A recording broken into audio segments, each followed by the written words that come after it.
बाबा साहब अंबेडकर को मानने वाले देश के चारों पांचों कोनों में 4-5 जातियां हैं। वो जातियां बाबा साहब अंबेडकर को क्यों मान रही हैं? मद्रास का परिया बड़ी जाति है शेड्यूल कास्ट की, वो बाबा साहब को क्यों मान रही हैं? पंजाब का चमार और उत्तर प्रदेश, पश्चिमी उत्तर प्रदेश का चमार, ये बाबा साहब के साथ क्यों लगे?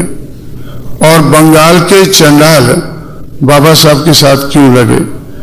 क्योंकि बाबा साहब अंबेडकर के सुनने से पहले वो लोग मनुवादी समाज व्यवस्था के खिलाफ संघर्ष कर रहे थे। जो लोग अपने बलबूते पर अपने अपने एरिया में इस देश की मनुवादी समाज व्यवस्था के खिलाफ संघर्ष कर रहे थे, तो उन लोगों को ज्यादा देर नहीं लगी बाबा साहब अंबेडकर को अपनाने में।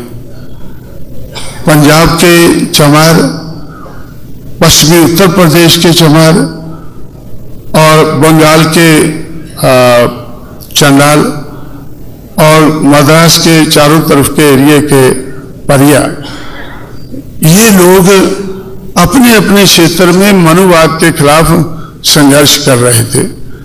संघर्ष क्यों कर रहे थे? क्योंकि सबसे ज्यादा अन्याय इन लोगों के साथ हुआ था। सबसे ज्यादा अन्याय इन, और महाराष्ट्र के महर, मैं महाराष्ट्र भूल ही जाता हूं, भूलना तो नहीं चाहिए, तो इसलिए महाराष्ट्र के महर बाबा साहब अंबेडकर की देखरेख में संघर्ष कर रहे थे। पंजाब का चमार मंगू राम की देखरेख में ब्राह्मणवाद के, मनुवाद के खिलाफ संघर्ष कर रहा था। और उत्तर प्रदेश के जाटव, जो चमार अपने आप को जाटव कहते हैं। दूसरी एक बात और आपको सुनकर अचंभा होगा, जैसे एक मिस्टर चिटनी से जो बाबा साहब के साथ रहते थे, उन चिटनीस को बड़ा अचंभा हुआ जब मैंने उनसे कहा कि भाई पंजाब में इतनी आबादी चमारों की है, उत्तर प्रदेश में इतनी है ये, तो वो रिकॉर्ड देखने लग गए। सेंसस का रिकॉर्ड है और सेंसस के रिकॉर्ड में चमार है ही नहीं। वो बोले आप बोलते इतनी आबादी है उनकी, तो इधर तो रिकॉर्ड में है नहीं। तो मैंने उनसे कहा कि भाई पंजाब का अगर चमार ढूंढना है, जो बाबा साहब के साथ लगा वो अपने आप को हिंदू नहीं कहता था, वो कहता था कि हिंदू धर्म तो बाद में आया है, हमारा तो उससे पहले का धर्म चल रहा है, इसलिए वो अपने आप को आदि धर्मी कहता है। जो पंजाब का जो रिबेल चमार है, ब्राह्मणवाद के खिलाफ जो चमार है, वो अपने आप को आदि धर्मी कहता है। और वेस्टर्न यूपी का अपने आप को जाटव कहता है। तो ये आप देखें, बोलता हाँ ये तो हैं, ये तो बहुत ज्यादा है।